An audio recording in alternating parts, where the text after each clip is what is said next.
Dis donc Géraldine, c'est quoi cette maquette? Allez, viens, je t'emmène découvrir le château des comtes de Nevers. Donc ici, on est devant la maquette du château médiéval qui aujourd'hui a disparu et qui se trouvait où il y a aujourd'hui l'hôtel de ville.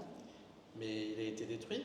Oui, il a été détruit par un certain Jean de Bourgogne qui a voulu reconstruire un beau château pour montrer toute sa puissance et son autorité. Je vais te raconter son histoire, c'est pire que les feux de l'amour.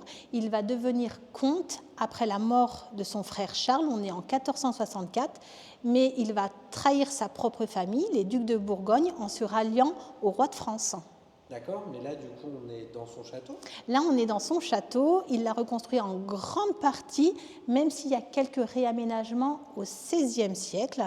En effet, à la Renaissance, les comtes de Nevers deviennent des ducs.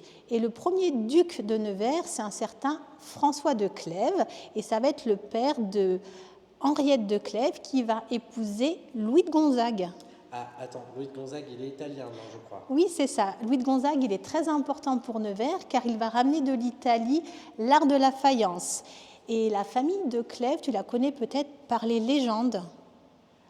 Les légendes, c'est ce qui est représenté sur le palais, non? Ouais, les légendes de la famille sont sculptées sur la façade du palais, mais ça, je te le raconte la prochaine fois.